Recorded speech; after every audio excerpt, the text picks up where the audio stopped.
오늘은 옆에 있는 분들에게 이렇게 인사했으면 좋겠습니다. 생일 축하합니다. 옆에 있는 분들 인사하십니다. 생일 축하합니다. 예.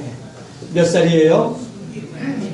113살입니다. 예, 참 고생들 하셨습니다. 수고들 많이 하셨고요. 예, 장로님 기도하신 것처럼 주님 오시는 그날까지 하나님께서 이 땅의 교회를 또 이 특히 장산교회를 영원히 주님 오신 그날까지 이 세상 끝날까지 지켜주실 줄로 믿습니다.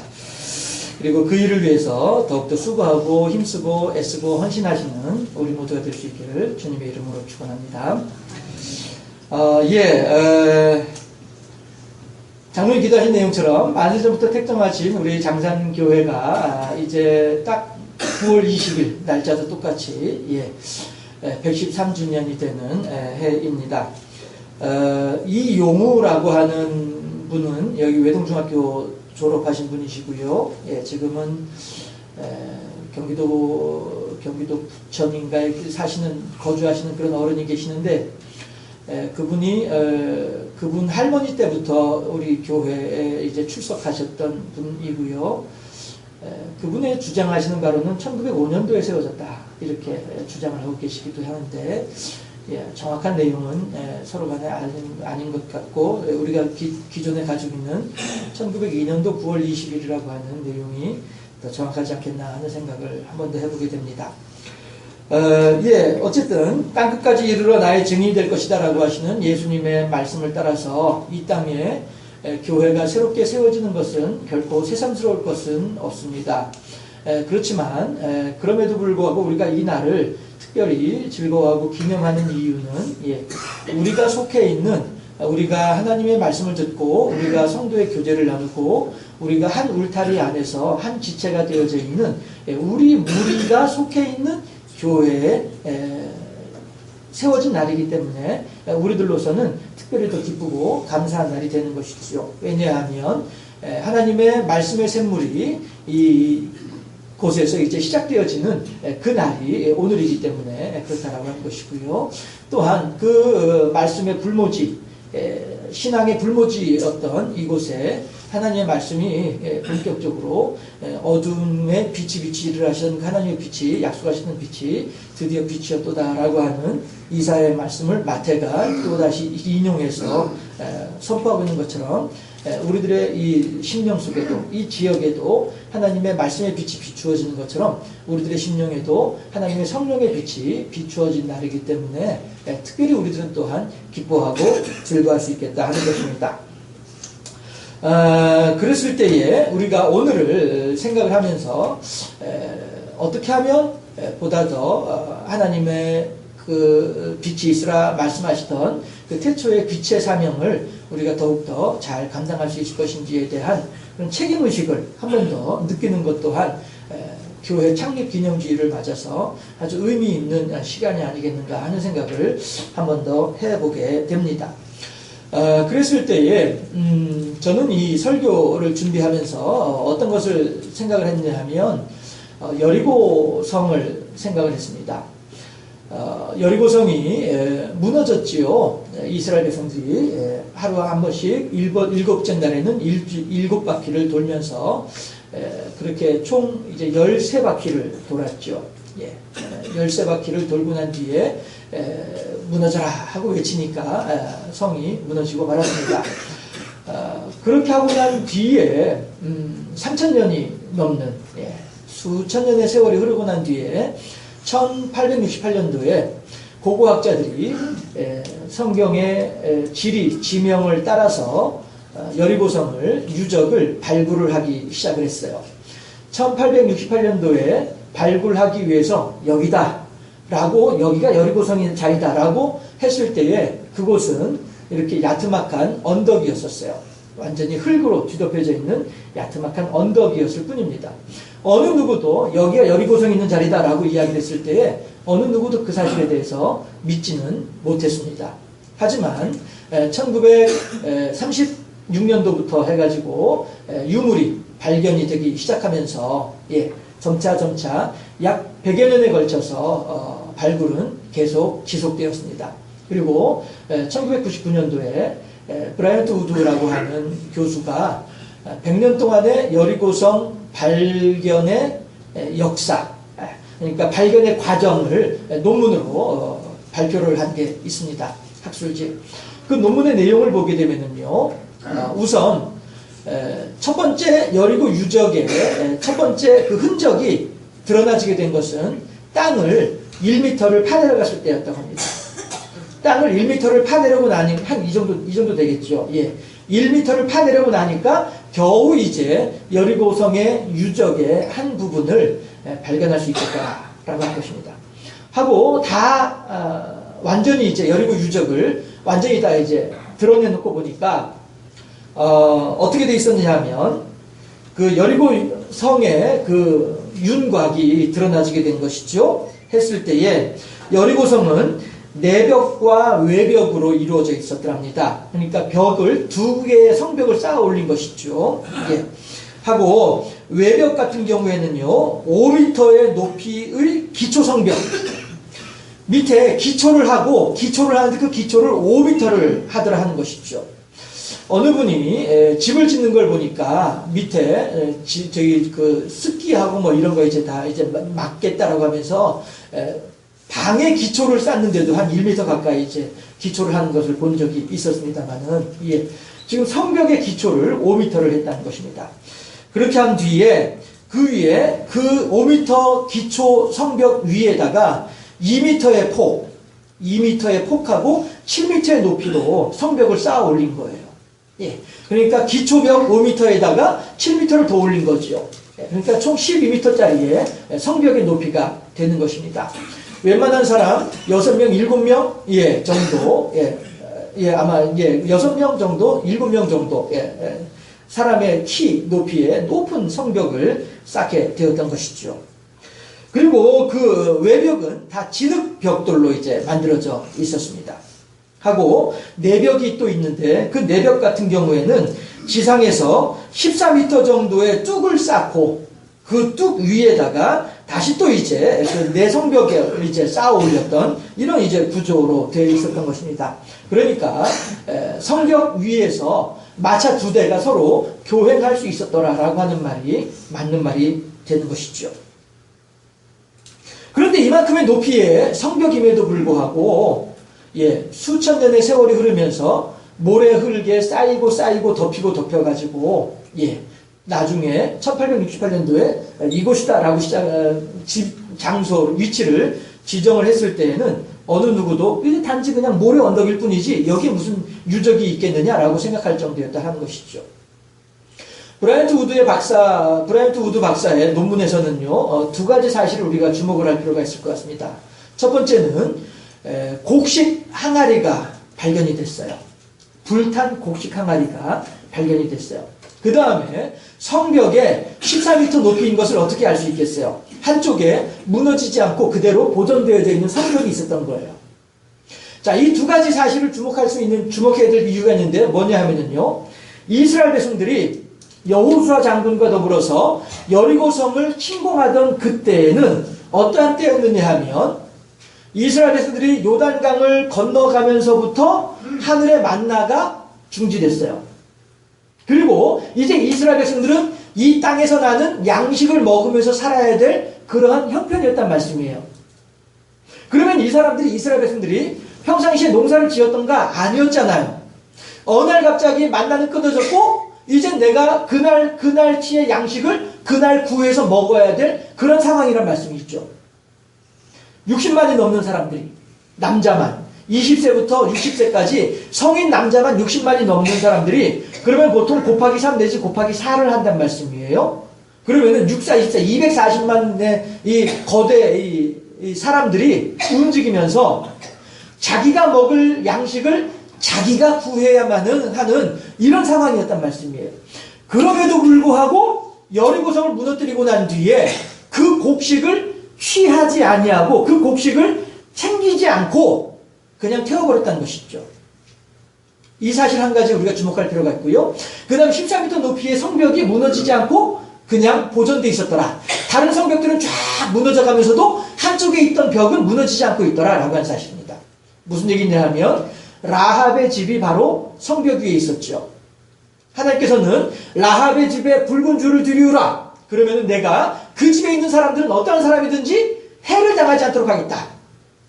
여리고 성벽이 무너지면서도 불구하고 라합의 집이 있었던 그 벽만큼은 무너지지 않았던 것이죠. 성경에 나오는 내용들이 고고학자들의 발굴에 의해서 사실로 드러나지는 것입니다. 이것이 여리고성을 유적을 발굴한 사람들의 결과예요. 그런데도 불구하고 그 하나님의 살아계신 말씀의 증거가 수천 년 전에 있었던 말씀이 오늘날 여전히 우리들에게 생생하게 들려오는 증거가 되는 여리고성 유적이다 하는 것이죠. 그럼에도 불구하고 수천 년의 세월이 흐르면서 그 높은 14m 이상 되는 이 높은 이 성벽이 흙먼지에 쌓이고 덮이고 덮여서 1868년도 당시에는 그 위로도 또 1m가 더 높은 흙이 메워져 있는, 덮여져 있는 그러한 언덕으로 변해 있었더라 하는 것입니다. 우리가 흔히 말하기를 화석이라고 이야기를 하죠. 그리고 또 우리 신앙인들에 대해서도 화석화된 신앙이라고 하는 말도 합니다. 왜 그래요? 오랜 세월 동안 단단하게 굳어져서 생동감이 없이, 화석이라고 하는 것이 모양은 있으되 전혀 생명이 없는 것이 화석이잖아요. 실체는 있는 것 같지만 실상은 없는, 이것이 화석인 것처럼 화석화된 신앙이라고 하는 말 또한 그런 의미가 되는 것입니다. 전혀 하나님의 살아 역사하시는 말씀의 능력은 머나먼 예전에, 오래전의 기억으로만 남아있고, 지금은 단지 어떤 의식, 지금은 단지 어떤 생각만 남아있는 그러한 신앙, 기억만 남아있고 습관만 남아있는 신앙, 이것이 화석화된 신앙인데, 오늘 우리가 초대교회의 성도들의 삶의 모습을 살펴보면서 주여, 어쩌면 나 자신이 여리고성과도 같이 모래 언덕 속에 파묻혀져 있었던 여리고성과도 같이 그렇게 화석화된 나의 신앙은 아닌지 살펴볼 필요가 있겠다 하는 것입니다.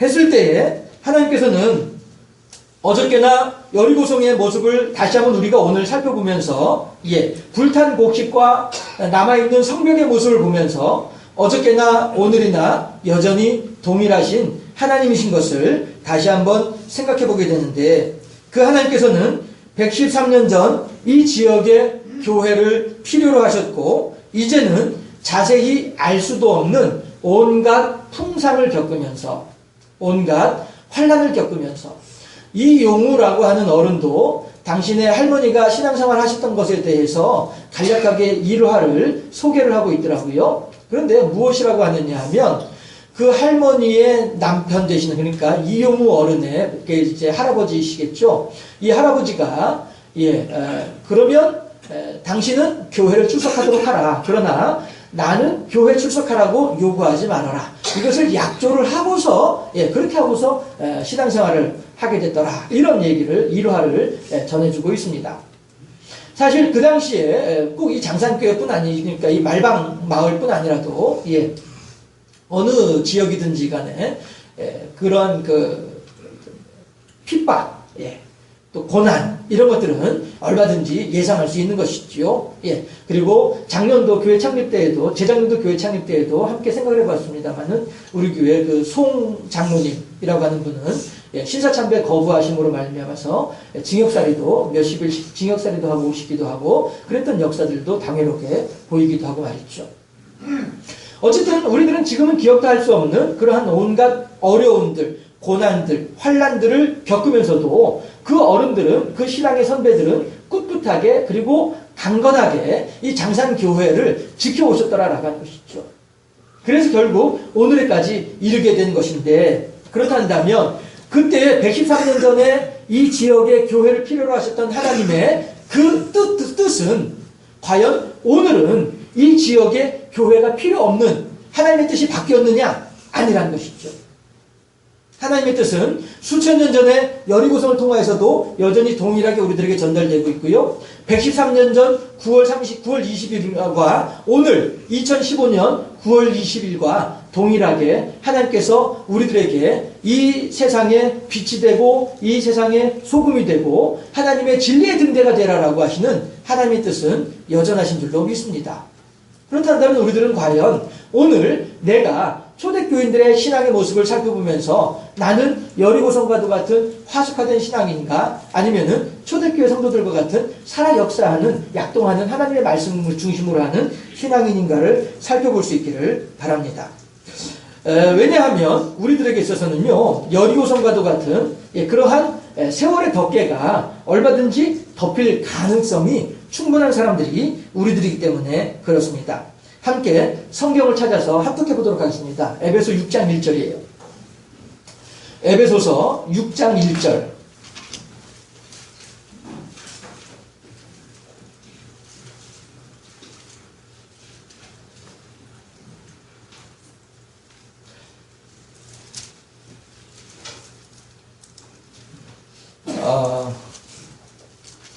제가 성경을 잘못 찾아놨어요. 제가 봉독해 올리도록 하겠습니다. 에베소 6장 1절이 아니고요. 제가 성경을 잘못 찾아놓았습니다. 제가 찾아놓은 성경 구절을 봉독하도록 하겠습니다. 잘 들어주시기 바랍니다. 형제들아 사람이 만일 무슨 범죄한 일이 드러나거든 신령한 너희는 온유한 심령으로 그러한 자를 바로잡고 너 자신을 살펴보아 너도 시험을 받을까 두려워하라. 아멘. 에베소가 아니라 빌립보서인데요. 아무튼 하나님께서 우리들에게 뭐라고 말씀하시냐면은 사람들이 만일 무슨 범죄한 일이 드러나거든 신령한 너희는 온유한 심령으로 그러한 자를 바로잡고 너 자신을 살펴보아 너도 시험을 받을까 두려워하라. 이 말은 우리 말로 하면은 타산지석이라고 하는 말로 표현을 할 수 있겠죠. 다른 사람들의 경우를 살펴보면서 오늘 나의 모습을 다시 돌아보도록 하라 라고 한 그런 교훈의 말씀이 될 터인데요. 여리고성의 모습을 보면서 과연 오늘 나의 모습은 어떠한지 살펴볼 필요가 있겠다라고 하는 것입니다. 그랬을 때에 여리고 유적을 발견하여서 오랜 세월을 이어져 내려오는 하나님의 사랑을 재발견하는 것처럼 우리들의 심령에도 화석화되어 있는 하나님의 사랑을 다시 불일듯 일어나게 하여서 오늘 나의 삶을 다시 한 번 더 하나님을 주인으로 삼는 그러한 삶의 신앙의 사람으로 변화될 수 있기를 바랍니다. 그 일을 위해서 오늘 사도행전에서 보이는 첫 번째 교회, 초대교회라고도 하죠. 원시 기독교 공동체라고도 하는 첫 번째 교회의 모습을 통해서 교회가 마땅히 해야 할 일, 또한 그 교회를 이루고 있는 우리 성도들이 마땅히 감당해야만 할 사명이 무엇인가를 살펴보면서 그 초대교회의 모습을 통하여서 우리들의 신앙을 다시 한번 돌아봄으로써 살아 역사하시는 하나님의 말씀에 순종하는 우리 모두가 될 수 있기를 주님의 이름으로 축원합니다. 했을 때에 본문을 한번 살펴보면 처음에 43절에서 백성들이 놀랐다라고 표현을 하고 있습니다. 두려워한다라고 표현을 하고 있습니다. 하지만 이 두려워한다라고 하는 표현은 정확히 말하면은 놀랍더라. 야, 그거 참 희한한 일이네. 야, 뭐 어떻게 저런 일이 있을 수가 있지? 감탄하고 경탄하는 이러한 상황을 형편을 그렇게 표현을 하고 있습니다. 해서 사람들이 성령의 충만함을 덧입어서 하나님의 사도의 가르침을 따라서 하나님의 말씀으로 사람들이 신앙생활을 하게 될 때에 주변에 있는 많은 사람들이 그 사람들의 신앙생활하는 모습을 보면서 살아가는 모습을 보면서 감탄하더라 하는 것이죠. 놀랍더라라고 하는 것이죠. 야, 참 그렇구나. 찬탄하더라라고 하는 것이죠. 했을 때에 본문은요 그렇게 사람들이 경탄하는 모습을 먼저 보여주면서 무엇을 이야기하냐 하면 초대교인들의 삶의 모습을 표현을 하는데 첫째는 내 것에 대한 욕심이 없었더라라고 하는 것입니다. 그것이 뭐냐 하면 사람들은 내 것에 대해서 집착을 갖지 아니하고 서로 나누고 서로 통용하는 것에 대해서 힘을 썼더라. 즉 서로 간에 욕심을 내지 않는 그런 삶을 살았더라라고 하는 것입니다. 두 번째로 이 사람들은 날마다 모이기를 힘썼다라고 합니다. 이게 뭡니까? 예배에 힘썼다라고 하는 것이죠.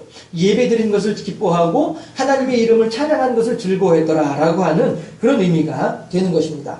이러한 초대교회 성도들의 삶의 모습은 그야말로 주변에서 지켜보는 사람들에게는요 43절 말씀처럼 놀라운 일이 되는 거예요. 야, 어떻게 저 사람들이 어떻게 저렇게 살아갈 수가 있지? 라고 생각하는 것이죠. 그 당시 사람들의 삶의 모습에서는 이기주의가 팽배하고 어떻게 해서 남의 것을 빼앗아서 내 것으로 만드는 것이 팽배한 이러한 사회였던 것이지요. 그러나 기독교인들은, 하나님을 믿는 사람들은, 하나님의 사도들과 더불어 중심으로 살아가는 이 사람들은 그렇게 하지 아니하고 내 것을 챙기지 아니하고 도리어 내 것을 다 내어놓고 다른 사람들과 나누기를 즐거워했더라라고 하는 것입니다. 또한 다른 사람들은, 안 믿는 사람들은 모여서 자기들끼리 놀고 먹고 마시는 것을 좋아하라 했지만 이 사람들은 모여서 찬송하고 기도하고 말씀 듣는 것을 좋아하라 하니까 야, 어떻게 저렇게 할 수가 있어? 희한한 사람들이네. 놀라는 거죠. 두려워하다라고 하는 말은 사람들이 놀라는 것이죠. 그리고 그렇게 놀란 결과가 어떻게 돼요? 47절에서 날마다 믿는 사람들이 더하게 하시더라.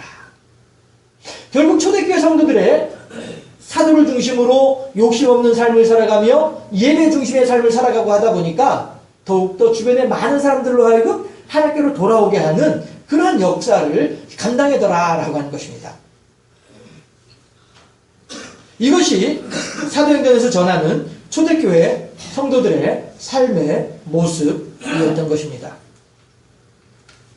그리고 하나님께서 원하시는 교회의 참모습, 그리고 하나님께서 원하시는 성도의 참다운 삶의 모습은 바로 이 모습에, 이 장면에 고스란히 담겨져 있다는 것이죠.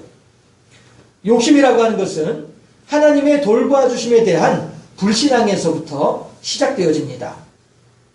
광야 백성들이 하나님께서 모세를 통하여서 광야에 나가서 만나를 모으거라 대신에 사람들이 한 사람당 한 오멜씩 해서 너희 집 식구들만큼만 주워오도록 하라 라고 했단 말씀이에요. 그럼에도 불구하고 어떤 사람들은 이틀치도 주워왔고 어떤 사람들은 3일치도 주워오기도 했습니다. 왜 그랬습니까? 아이고, 오늘은 어떻게 하다가 만나가 광야에 떨어졌지만은 혹시 내일 광야에 만나가 없으면 어떻게 할 것이야. 미리미리 준비해놔야지.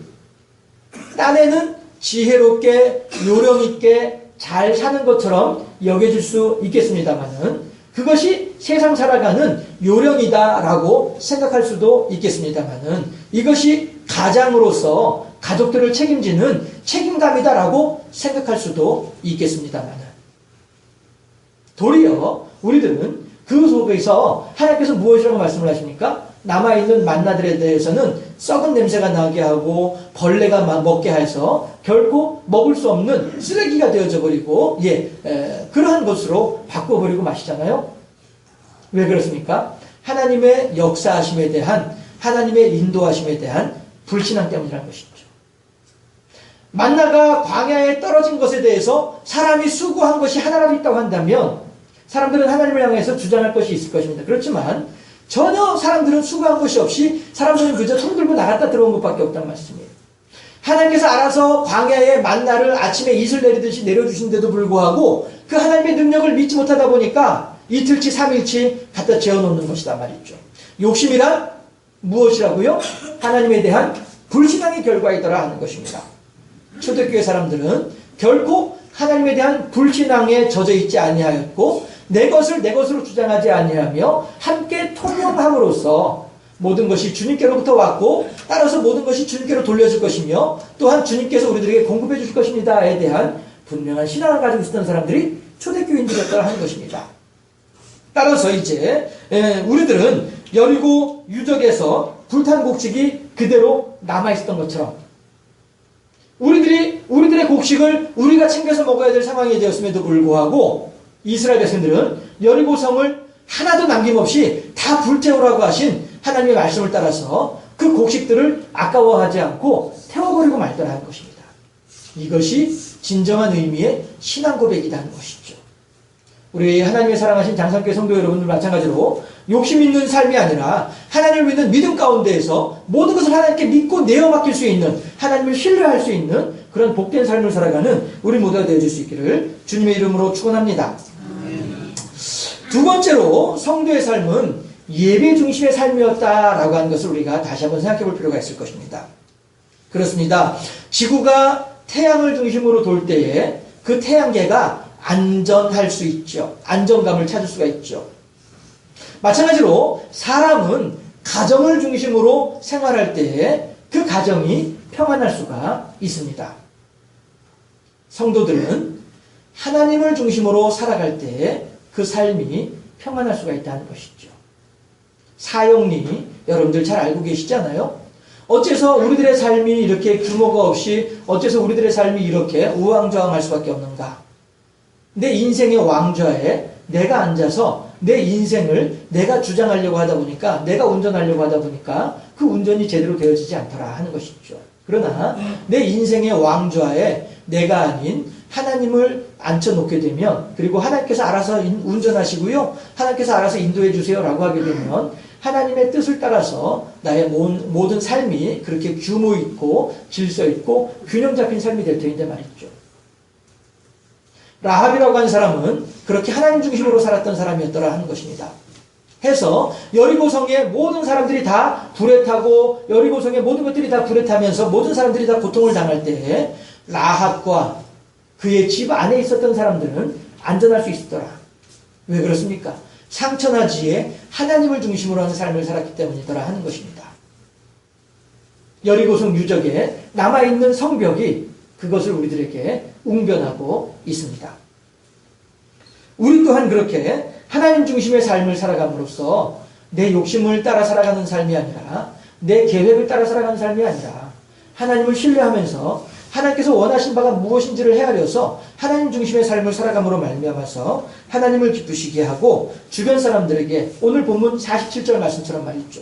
초대교인들이 그렇게 하나님 중심의 삶을 살게 되었을 때에 주변에 안 믿는 사람들이 많은 사람들이 그냥 믿는 사람으로 믿음의 대열에 동참하는 역사가 일어나게 되지 않겠느냐 하는 것입니다. 그런 것처럼 우리 또한 그렇게 초대교회 성도들의 이러한 삶의 자세와 같이 많은 사람들에게 구원의 길을 보여주는 내가 곧 길이요 진리요 생명이니 나로 말미암지 않는 아버지께로 올 자가 없느니라 라고 하시는 예수님 말씀처럼 이곳에 오면 하나님의 구원의 생명수를 마실 수 있습니다. 이곳에 오면 하나님의 은혜의 만나를 먹을 수 있습니다. 주변에 있는 많은 사람들에게 웅변하고 많은 사람들에게 우리들의 삶으로 보여줄 수 있는 그러한 하나님께서 이 땅에 113년 전에 교회를 세우셨던 그 목적을 오늘도 여전히 온전히 계승하여서 더 풍성한 열매로 하나님께 영광 돌려드리는 착하고 충성된 종으로 세워지는 우리 모두가 될 수 있기를 주님의 이름으로 축원합니다. 기도하겠습니다.